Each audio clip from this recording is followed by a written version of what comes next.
In a very important development that is without a doubt being closely watched by global markets, China has approved a limited number of rare earth exports following the phone conversation between US President Trump and Chinese President Xi Jinping.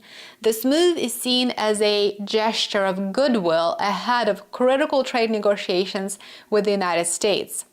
Shortly after the phone conversation, Trump made a very telling remark. It was quite cryptic, but he said there should no longer be any questions respecting the complexity of rare earth products. He hinted at the technical and geopolitical intricacies behind rare earth minerals and the US-China relations. China's approval of select exports is being interpreted as a very, a very subtle but quite important signal that China is willing to compromise and it's willing to work with the United States. This decision marks a subtle yet quite significant shift in a month-long standoff over the supply of rare earth elements, those 17 critical minerals that are used in everything from EVs and wind turbines to smartphones and advanced military systems. It's used in everything.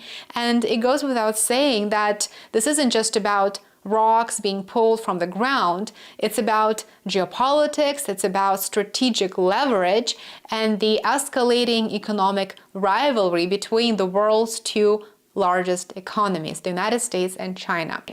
In my opinion, the move clearly shows who has leverage and who has the cards, using Donald Trump's terminology. A bottleneck in supply could actually ripple through their entire supply chains, and it would slow production and raise costs. So China effectively said, okay, we will help you out, and we're doing this in good faith, hoping that our trade negotiations in London will actually be productive.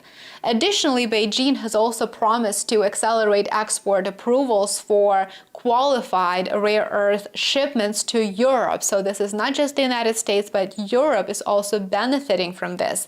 And this is another signal that it's going to, to the trade talks in London in good faith and with hopes that both sides can move forward in a positive manner without escalating tensions even more. That, of course, remains to be seen.